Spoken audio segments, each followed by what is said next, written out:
Like, if I die, I really hope I don't come back as something dumb. An animated snowman that should scare the shit out of your kid, but doesn't somehow scare the shit out of your kid. Oh God, a fucking snowman! I'm a seasonal poltergeist. What the fuck? Seasonal poltergeist. Right now is the time for me to leave everything I know behind. I eat filet mignon 7 times a day. My bathtub's filled with Perrier. What can I say? This is the life. I buy a dozen cars when I'm in the mood. I hire somebody to chew my food. I'm an upwardly mobile dude. This is the life. Is this Celine Dion? That sounds like a Weird Al song. It is a Weird Al song, as a matter of fact. Oh, apropos. Now that we're all Weird Al experts. Now that we're all like way into Weird Al. We've completely hijacked this podcast to become just a Weird Al podcast. Oh, God, help us all. First of its kind. Pod, help us all. That is the Weird Al theme song, the rare Weird Al theme song for someone else's movie. This is the Life, from the movie Johnny Dangerously, directed by Amy Heckerling. Do I supposed to know who Amy Heckerling is? I looked prior to this. Fast Times at Ridgemont High, man. Fast Times at Ridgemont High. I've never seen Fast Times at Ridgemont High. You've never seen Fast Times at Ridgemont High? That's a good movie. Yeah. Yeah, that's a good movie. I hear it's a good movie. It is a good movie. There are many, many, many quotable, like, strange, funny things that happen in it. I feel like I've seen it by proxy from all the quotes, as well as having seen Dazed and Confused. Yeah, it is first of all, it's the absolute perfect Judge Reinhold movie. He is at his most Judge Reinholdiest in that movie. And it's the rare Sean Penn movie where he plays like a stoner idiot. You know, he became such a forceful, like angry man type character guy. But he's like this stoner surfer idiot, Spicoli, he's friggin' hilarious. Phoebe Cates is like the it girl of the 70s and the 80s with this movie. Apparently the VHS cassettes that they rented out from the video stores had dead spots when Phoebe Cates comes out of the pool because people were pausing it and it was like destroying the magnetic tape, that spot in the movie. Oh my God. Yeah. It's one of the quintessential teen coming of age movies. Yeah, it's and good. I never saw it. It's funny, man. It's a funny movie. Should we put it on the list? It's good. Put it on a the classic. List. Yeah, it's totally a classic. Yeah. And then Clueless, which I haven't seen, but is quite famous. She did Clueless too. Oh, she did Clueless as well. Yeah, and a bunch of other movies too. Maybe most importantly, Look Who's Talking and Look Who's Talking. I know, yeah. Obviously. So. She's a hired gun sometimes. Again, she's a female director in Hollywood. They don't get a lot of opportunities. Hollywood is still extremely sexist. So she has often been a gun for hire, but she's really funny and good writer. I saw her name at the beginning. I had forgotten that she had directed this, if I had ever known, and was like, oh, good, Amy Heckerling. Yeah, so welcome everybody. We are the Rabbit Fighters, as we are known in the podcast world, and we are 3. And I, for one, am Greg, also today known as Polly, the parrot, and we also have. I'm Brian. Okay. I think I asked this a while ago. Like, how many? I think we have to get to 50. Maybe we can stop saying our names.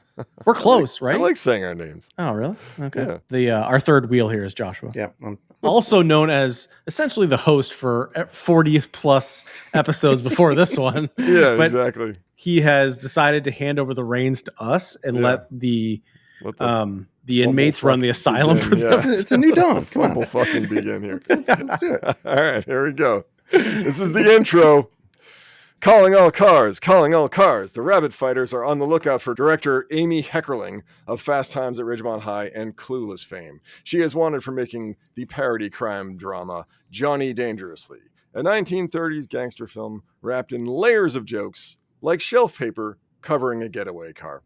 The suspects include a very busy John Michael Douglas, alias Michael Keaton, alias Johnny Dangerously, fresh off the hit film Mr. Mom, Peter Boyle as the head gangster Jocko Dundee, SNL alum and future greasebag musclehead Joe Piscopo as the evil gangster Danny Vermin.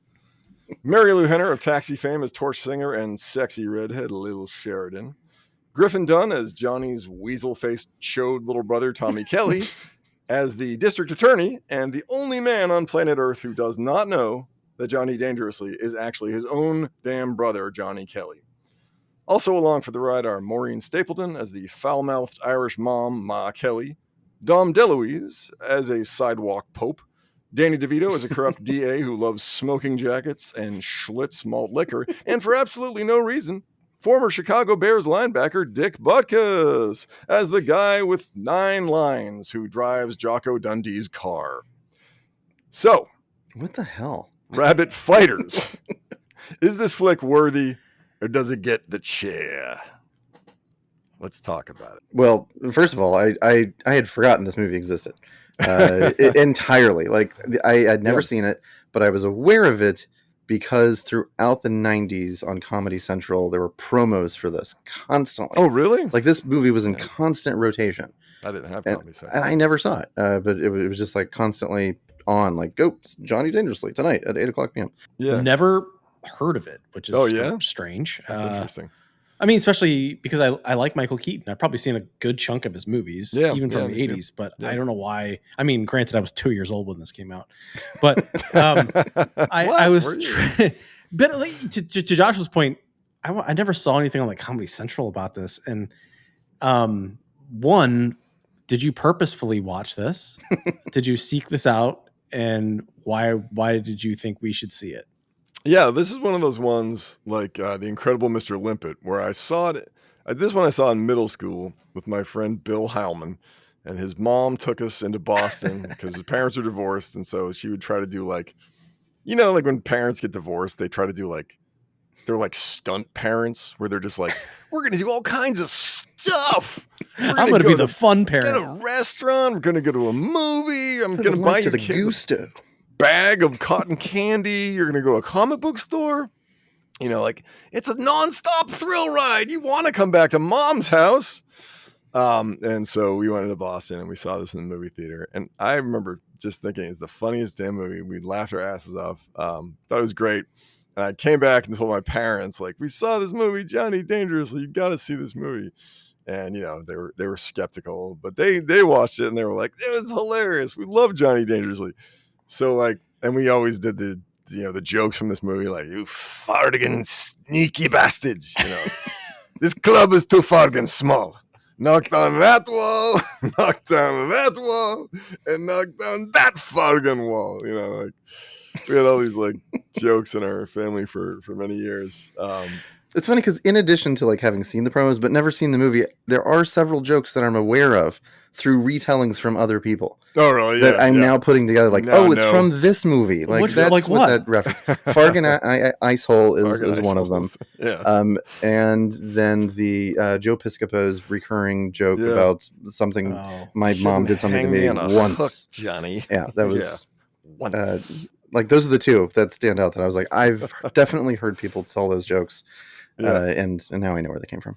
The funniest character in this whole movie is the mom. The mom is awesome. Yeah. Maureen Stapleton. Like, I'm trying to pick, as I'm watching this, I'm trying to think, who is this for? Because, like, there's other parody comedies that I do find, like, Blazing Saddles to be incredibly funny, which is like a different subject matter altogether in terms of parody. But, man, I was struggling to laugh in this movie. And I was like, am I just, like, it felt, I kept trying to think, who is this for? Right? Like, it's for 13-year-old boys. Yeah. Is it? Whose mom takes them into Boston. Like, what adults think this is funny, I guess, was maybe what I was thinking. I mean, like, your testicles and you and stuff. Like, a 13-year-old boy is like, oh, my God. Yeah, that's true. Yeah. Testicles walking around and, like, scrubbing themselves with a scrub brush. This is, again, a very horny movie. Is it? Why? I mean, a little. I don't know. I don't know. It's just... I mean, there's an entire character whose entire motivation is just to get laid. constantly. Yeah, Everything he decides to do I feel like is all because of that. sex in a movie, like people want to see sex, like, and hear about it and watch it and stuff. Like, I don't know. This just wears it on the sleeve. Like that's just Sure, what yeah. it is. Like, I mean, Bull Durham too. Yeah. People are fucking a lot in Bull Durham. Like, that's what people want to see. I don't know. So it's a slapsticky parody of gangster films. Yeah, but there's a lot mixed in. Like their parody is a lot. Like there's a lot going on. I was trying to pick and choose movies they were trying to like spoof off of. It's Rocky. It's The Godfather. It's like there's a ton of them that are going on in this, and I'm like, okay, that's that reference. That's that reference. Do they spoof Rocky other than putting Sylvester Stallone's picture on in the frame? Well, I kind of thought the connection there too. Besides, Sylvester Stallone, but two, Adrian works at a pet store, so I was like, okay, is that like a Rocky thing? Like, it's and Rocky had turtles, and he's like cleaning turtles in the pet store. But I don't know. I was just trying to like reach on something. Good. Yeah. That's good. That's good observation. I don't know. I didn't know that Rocky had turtles. Yeah, they're called. He named him Cuff and Link. Hey, I will let you be my turtle. Cuff and Link.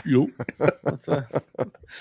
I did not know you were such a Rocky aficionado. I've seen all the Rocky movies. I haven't seen it in ages, man. Yeah. Like, well, maybe if you watch my movies once in a while, you know the name of my turtles. Yeah. So, anyways, Godfather. Did you see it? I mean, I didn't pick up any. I mean, it was old gangster films. Yeah, it's old gangster films. Yeah.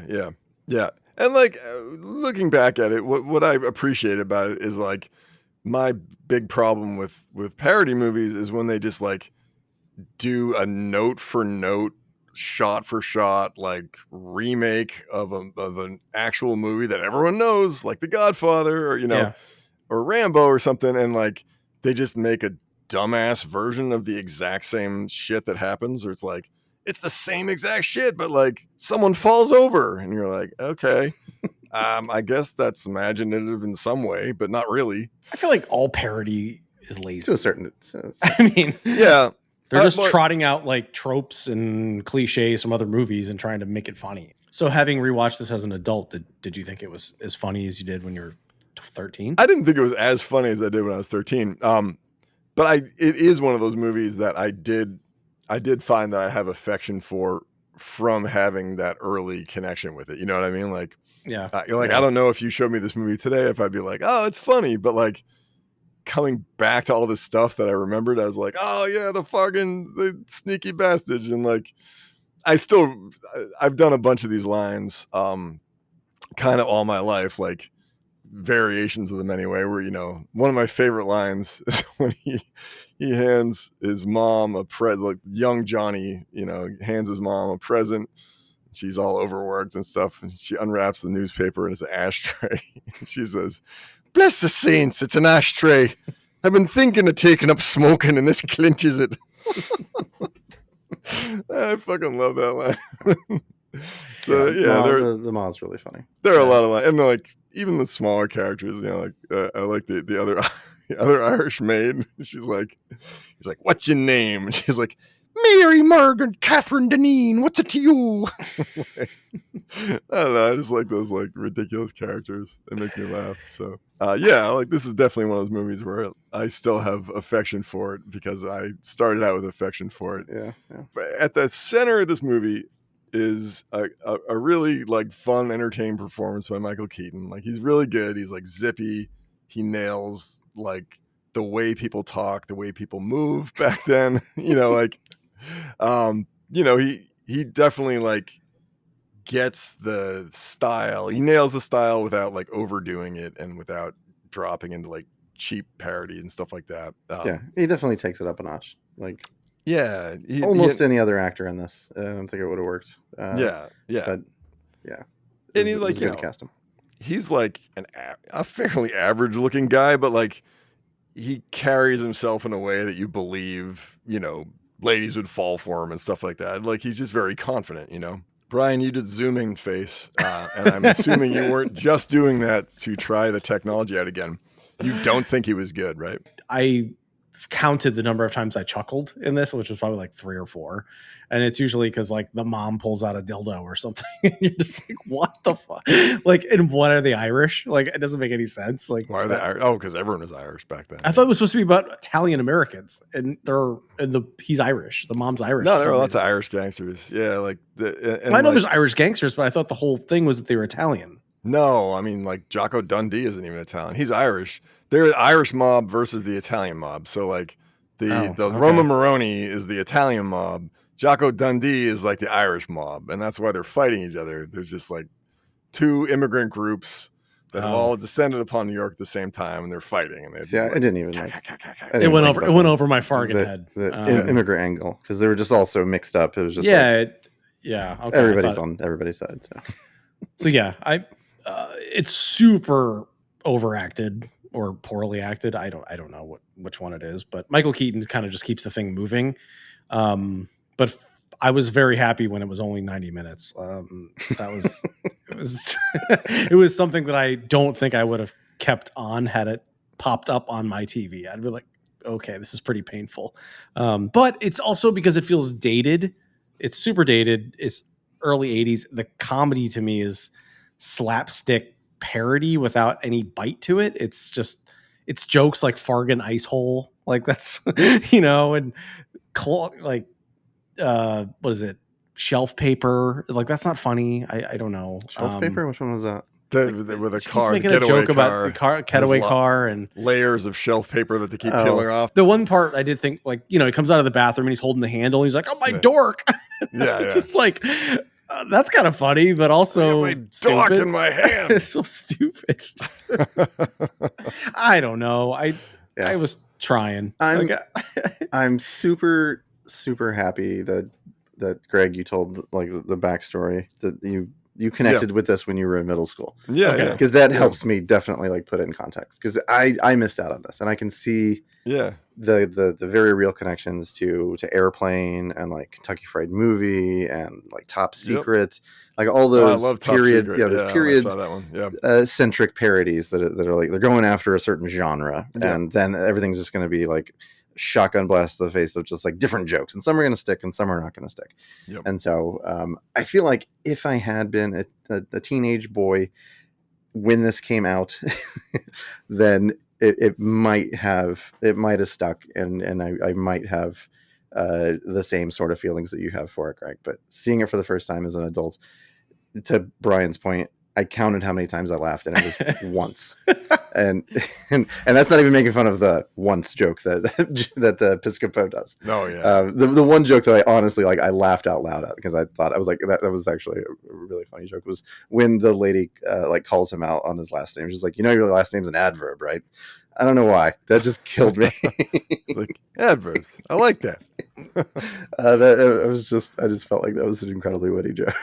But but I can see like there was swinging a lot, and there were things that I was like, okay, I get it. That like there's lots of like setups, and there's I think Marilu Henner with the wanting to move to Chicago joke.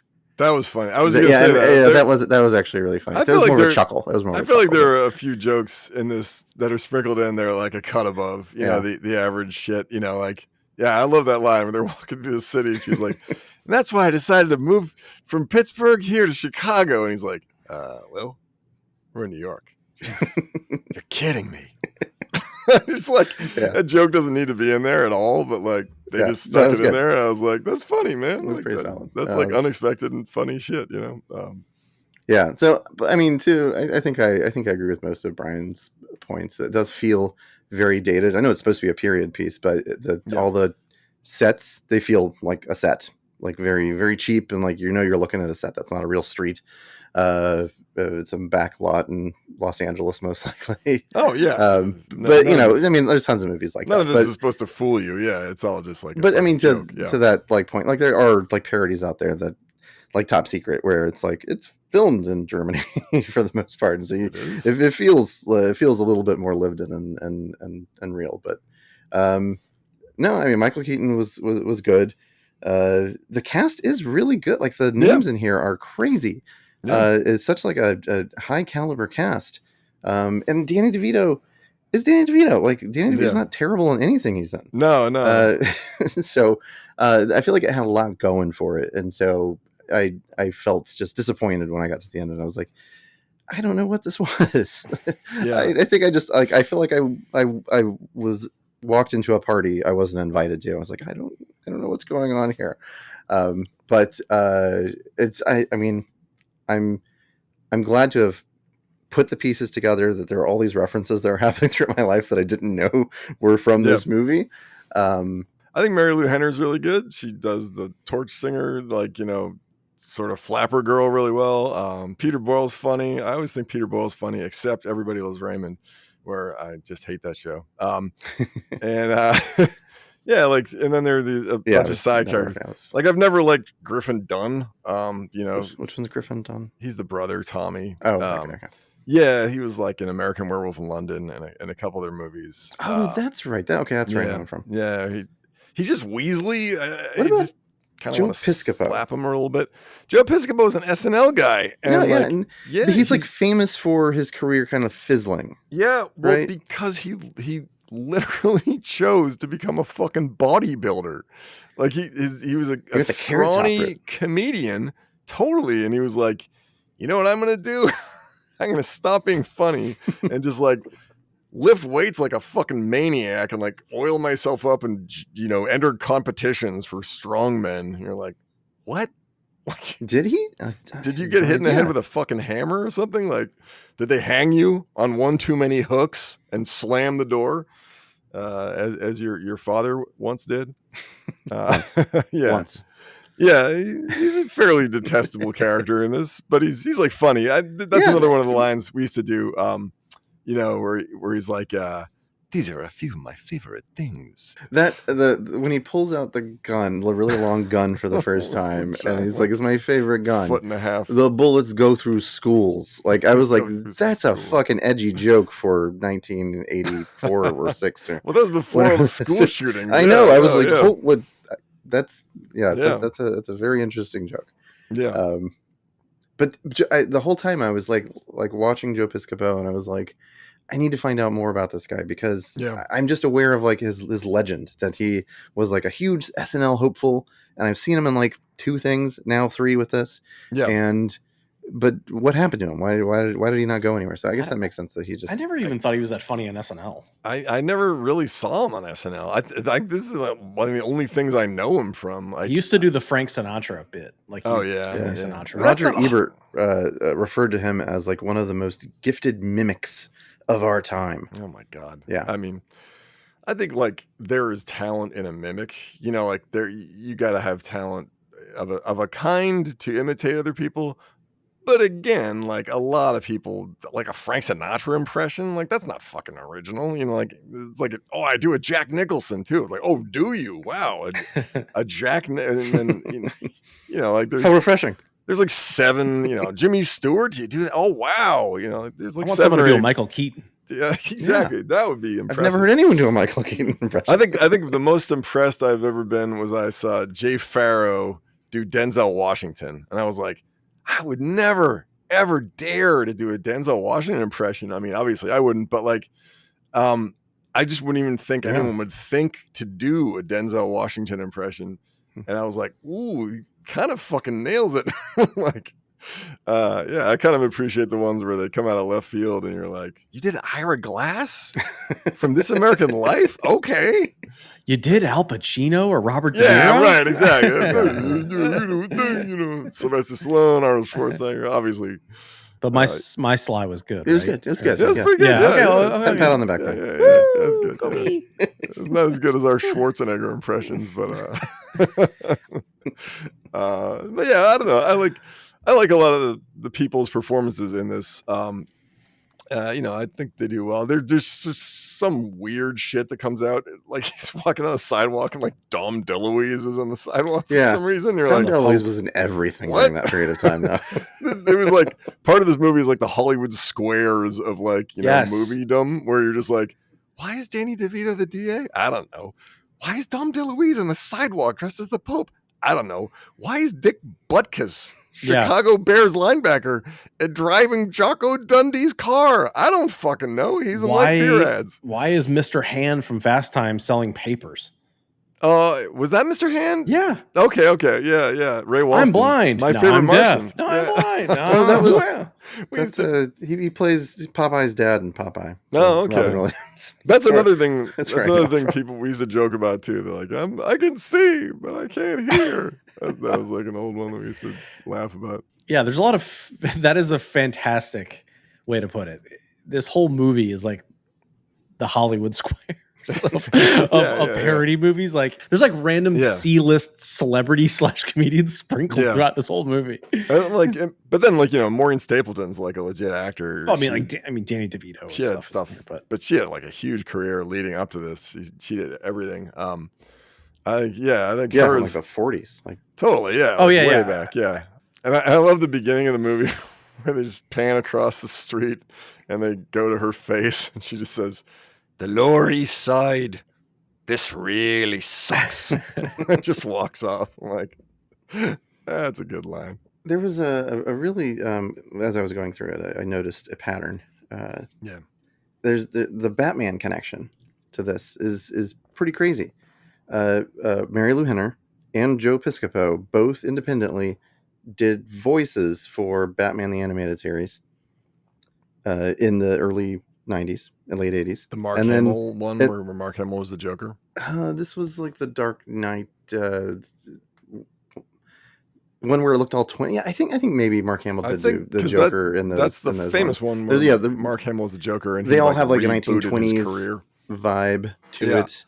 Like Art Deco, everything. I've never seen it, but I know a lot of people talk about it, and a lot of bad, people are like, "Oh, Mark Hamill is like the best Joker. He's incredible." I'm like, okay, right. But then obviously Michael Keaton and Danny DeVito both being in the Batman Penguin films as well. and the Batman. I would not be surprised if there were others in the cast that had at some point done a Batman something or other. No, right? Yeah, but it was just like there are 4 right there, and then the main actors in there.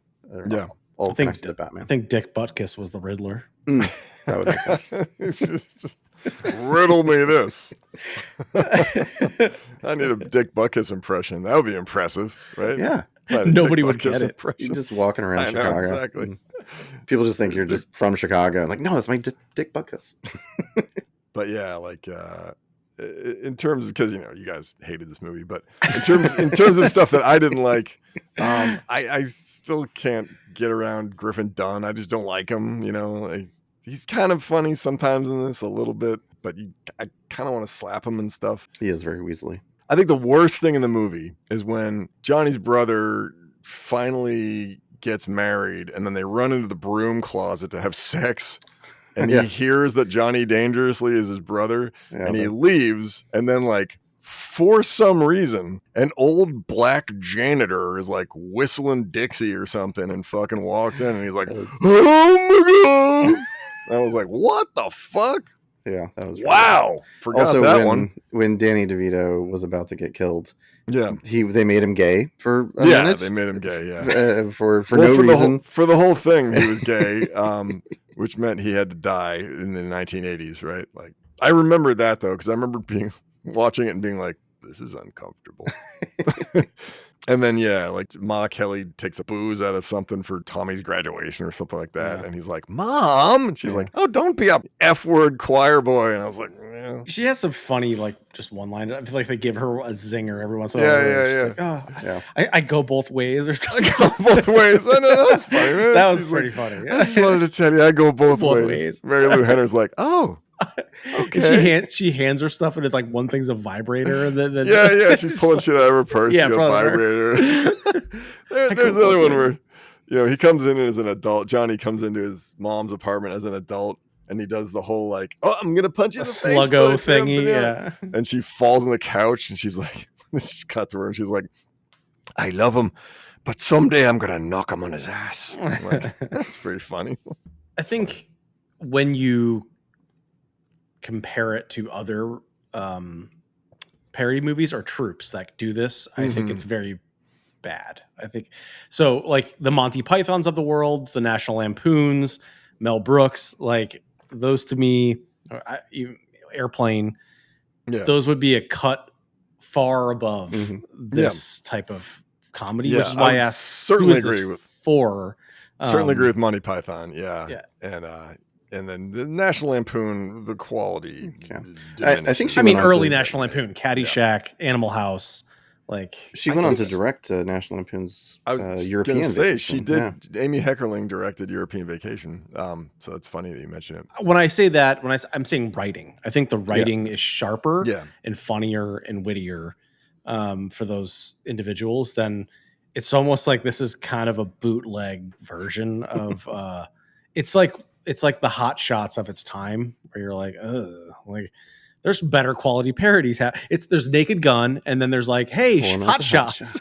Like this is the Hot Shots of the '80s parody movies. Yeah. But I'd say it's a little different because Hot Shots is directly like, at least from what I've seen, like note for note being like, now we're doing Top Gun, now we're doing Rambo, now like they just like mushed 5 movies into it and like parodied clearly all 5 of them, pulling from Casablanca, those type of movies, Godfather. Like it's very obvious where these things are coming from. It's not like they made up a very unique story that they're going to parody. They just took chunks of genre generic things and made a little shitty noir story out of it. Well, I can't name a thing though that was like lifted from another movie as like like the scene for scene or. Yeah, right. Like, like I said the last time, like it's like, oh, it's the Godfather, but he's patting a raccoon instead of a cat. There's no shit like that where you're like, you didn't even think of the joke. Like you just I get it. the raccoon in for the fucking scene that we all they had seen. to come up with all their own they don't have and situations. And the plot itself is not a terrible plot. Like I read through the Wikipedia synopsis of the plot and I was like, this would actually make a really like decent, just regular mob film. Yeah, like totally. the stories, it's intelligible and compelling, and the characters as written. When you pull out any of the comedy, was like, I would watch this gangster movie if Sean Connery was in it and Kevin Costner was the DA or something like that. Right, So it wasn't like. They did the work in putting like the plot together, and so and I was like two of the primary writers are from Blazing Saddles, which is a crazy good pedigree. But I wonder if like the absence of Mel Brooks in some way, made that like their effectiveness as writers a little. Well, two of the writers I read were also from Different Strokes. Indeed. And Homeboys in Outer Space. Homeboys in Outer Space. So like, and after this movie, Amy Heckerling was like, well, I'm going to start doing movies that I write instead of directing for hire. But then that only went so far. And I guess she was probably like, oh, I can't fucking do this because Hollywood doesn't let women write and direct movies. So I guess I'll do Look Who's Talking 8 or whatever the fuck. So yeah, it's, it's a rough go. Speaking of which, what's your opinion on the ghost in Look Who's Talking? The ghost? Oh, I'm thinking of 3 Men and a Baby. Yeah, never mind. wrong Sorry. one. Oh, yeah. Question I was like, what? Stricken from the record. Fuck movie did I see? Weird how I conflated Look Who's Talking and 3 Men and a Baby. Oh, they're both they're all stupid. babies. Yeah, it's all baby shit. Weird. Only one is John Travolta. The other one has Steve Guttenberg. Oh, yeah. It's the ghost of Steve Guttenberg's career. Which, to speak of bad parodies, Police Academy is like the Johnny Walker Red, if you will, of parody movies. I would arguably say that Police Academy is funnier than this. No. I'd be willing to do the taste test there. Especially about how, like, offensive levels from the movies. I would think Police Academy would be a much harder movie to watch to like stomach now. I'm thinking of the gay club where everyone's wearing leather and they're all totally dancing that and like I don't remember that at all. Rampant sexual harassment of any female in the movie. They're just like horn dogs, like chasing ladies around trying to fucking. What about the Police Academy where they go to Russia? I don't know. Did you watch that one? No. I didn't see it. No. I think I've seen the first one. Oh, I've boy. at least seen the first two. Was Steve Gutenberg? Is he in all of them? Like Police Academy Red Rocket or something. Hightower. Was it Hightower? Hightower. Bubba Smith. Yeah. Yeah. Oh, the guy that does the voices. Is The good. other Oh yeah, Michael Winslow. Michael Winslow. Yeah. His star just never stopped rising. Never stopped rising. He did a robot voice. He could do like a scratchy microphone, like so many talents. Were you in Spaceballs? Because he was. Yeah, I was. Actually, I was in Spaceballs. Yeah. the creeps. I played, Jabba the Butt or whatever the fucking joke was there. See, that's another movie where I'm like, the whole movie's a crutch. It's like, this scene, everybody, and we're going to do a dumbass remake of that scene with like foam latex Mel Brooks puppets. spoke to that. He spoke to that and he cleared it by saying, we're cashing in on everything. Here's Spaceballs the towel. Yeah. And Spaceballs the thing. Well, like the whole scene was just crass consumerism. Totally. And But I also don't respect that at all. Yeah. Where they're like, we know we're doing a money grab, wink, wink. And you're like, okay, but you are. So that isn't clever either. You're just doing a fucking money grab. we're just telling you. Why don't you just push me over and take my wallet? Like, that's more honest. My wife loves this movie too. And I'm like, holy crap, it's the laziest fucking movie on earth. Pizza the Hut, that's what it was. Not Jabba the Butt. And he's like, it's Jabba a the Butt's Pizza Hut almost guy. as good. I know, right? It's almost as good. PG-13 for the 13-year-olds. I just love, I love that because we just did UHF. Yeah. And I feel like our situations were reversed here. Totally. That's why I did this I one. love this movie, and you hated UHF, and now I'm on the other side. Yeah. But having sat in this seat, in your seat before, I now have a greater appreciation for what it's like to witness someone else's childhood and not get it. Yeah. Oh, and this is why I picked this movie too, because like I've been listening to old episodes. I'm like, I'm really hard on parody movies. Like I really don't like them very well. And I was like, are there any fucking parody movies that I like? Other than the ones that everyone's seen a million times that we all three of us have seen. Yeah. What was with Michael Keaton inventing all sorts of things in the beginning of the movie, but then there was no mention of it anywhere else in the movie? I don't know. I don't know at all. I expected him to be like some sort of crazed inventor throughout the rest of the film because he invented like anti-shoplifting devices. Okay, and this is going to be the second time that I reference Breaking Bad in about 3 episodes, where like he's a straight and narrow kid who might be an inventor someday, but his mom can't pay for health care in America, so he has to turn to a life of crime. And I was like, oh my God. It's another like Breaking Bad scenario. Like Breaking Bad, like American fiction where he can't afford his mom's health care, so he has to write a terrible novel, an exploitative novel. Let's just start a podcast where we just review, watch things that are Breaking Bad somehow. $7,000 or something for his mom's pancreas. It was like 200 salivary gland or whatever. It was $49.99. Yeah, it's $49.99. That's right, and it goes up and up as it gets inflation. Gets the one I thought was funny was like, your mom needs surgery. It's her salivary glands. He's like, what's wrong? He's like, can't find them. Or something like that. It's like, $17,000. Yeah. He's like, it'd be great to see her spit again. There's like some funny lines in this movie. Yeah, there's a couple little funnies, as we like to say on this podcast. A couple little funnies. Yeah. The cut to the Institute for Testicles or something. Yeah. I was like, why is this in here? What's the point of this? Your testicles and you. Again, it was made for 13-year-old boys. And like the guys all have huge balls and they're walking around. It's like, what the fuck? It's like the weird segue in the middle of this movie. You're like, all right.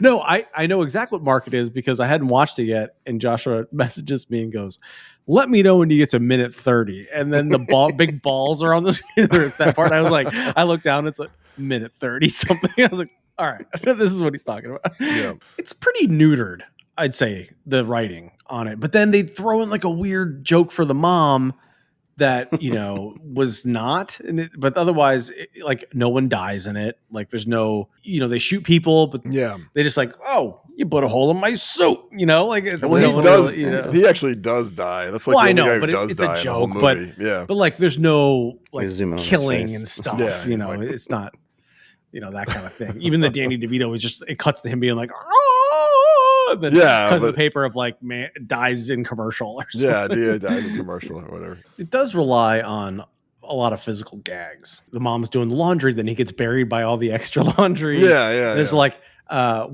know if it's a physical gag. One gag I thought was kind of smart and kind of funny was when he's running up the stairs, that shot from he Yeah. keeps going up the stairs in another flight of stairs. And I was like, that's pretty funny. But Yeah. I like the one where I think it's like a court. The court scene is going on, and all the reporters run to the phone booth, and there's a lady in the phone booth. Yeah, You just yeah. grab her and hand her back. The way she screams is just so out of like left field. Like I was very unexpected. Yeah. That one made me laugh too. So. Unexpected violence. But anyway, yeah. Like, is there anything else anyone wants to talk about this this fine film before we rate it? No. no. I didn't think so.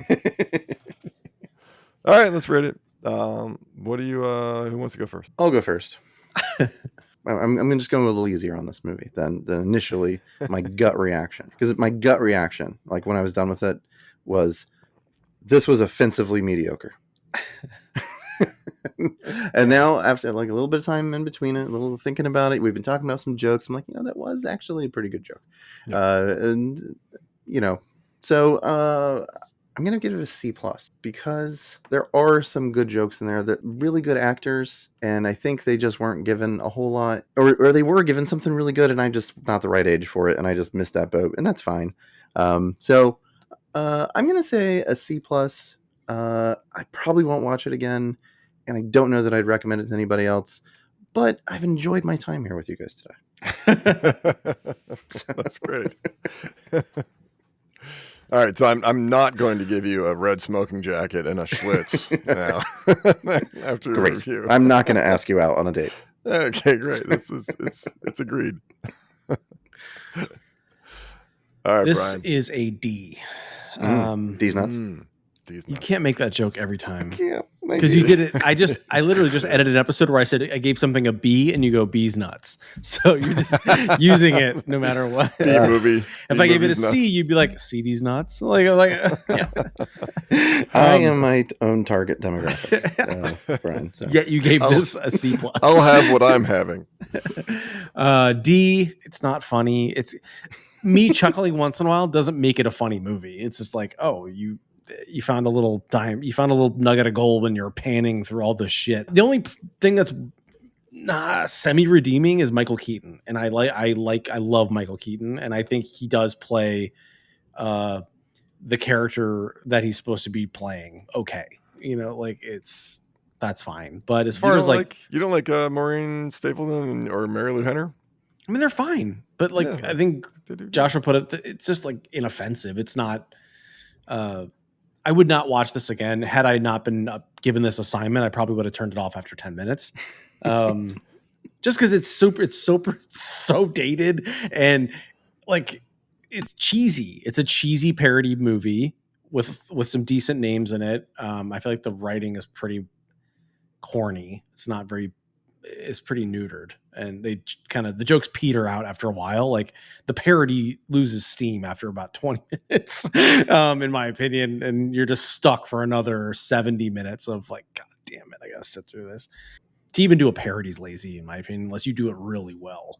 And I feel like that's few and far between. Either it has to be really original, you know, like Mel Brooks doing Blazing Saddles, which is just like such a scathing commentary on something edgy that you're like, we should not be making this, but we're going to because we know it's offensive and fuck you. So D, I'll cut myself off here. I'd say this is probably my least favorite Michael Keaton movie I've ever seen. Oh, and wait, What? he did Jack Frost. That was when his career was dead, though. Like, that's what I was saying. Isn't that where he like comes back as a snowman or something? Yeah, totally. That's Damn what I was it. saying when we were on chat before. Is like, Was he a dead dad that come back? yeah. I Oh, was like, God, he came back as a ghost dad? snowman. Yeah. That's why I was like, he did every movie until he did a lot of movies until he did no movies. Like, if I die, I really hope I don't come back as something dumb. An animated snowman that should scare the shit out of your seasonal. kid, but doesn't somehow scare the shit out of your kid. Oh God, a fucking snowman! I'm a seasonal poltergeist. What the fucking- fuck? Seasonal poltergeist. Yeah, that's a great name for a movie. Seasonal poltergeist. Oh, I'm a fucking snowman. Come on. God damn it! Get back to something cool. Okay, Greg. All right.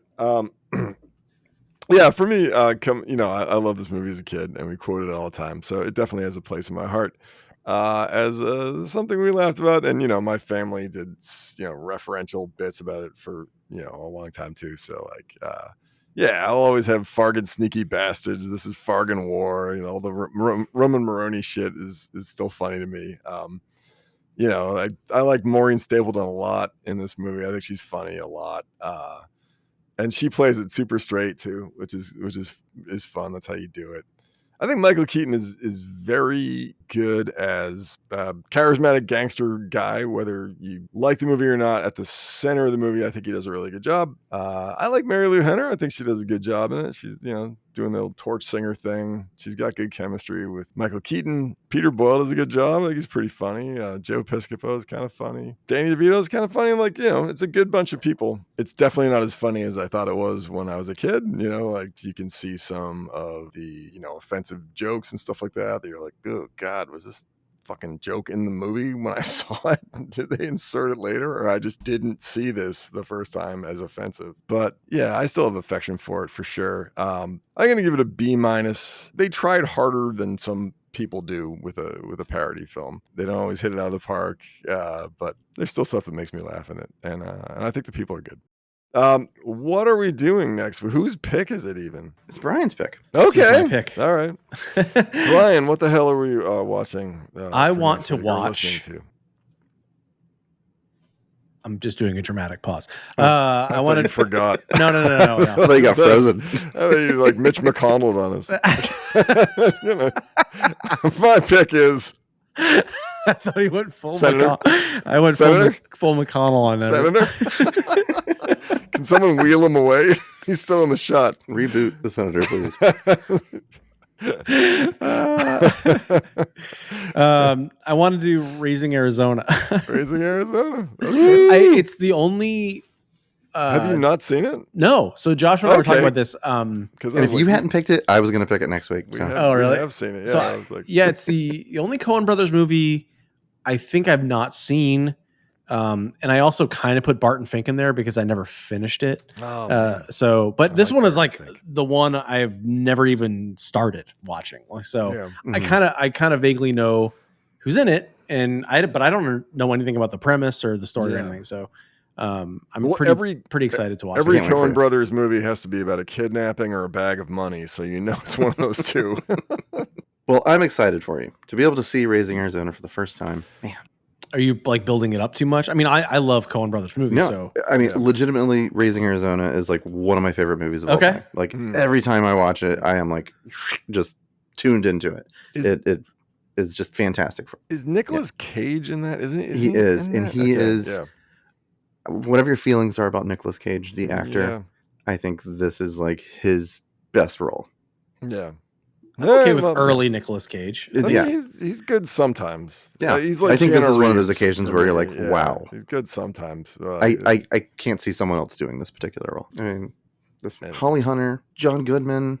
It's got a great cast. I like John Goodman. I love John Goodman too. Basically. Is that one of his earlier? I mean, he's done a lot of Coen Brothers. Yeah, movies he now, did but Barton Fink too. Yeah, obviously. I don't even. Oh, know Brother, how Where long Art he's Thou? been around, so I he's love been around Barton forever. Fink. So I love him in Barton Fink. yeah. That's one of the more terrifying scenes that I've seen in a movie when he comes down the burning hallway with a shotgun and he's like, "I'll show you the life of the mind." It's like, holy fuck!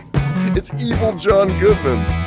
Spotting Should we put a pin in it? I was gonna say, yeah. I think that's it Put for my cigarette out. for this week. Yeah. Okay then.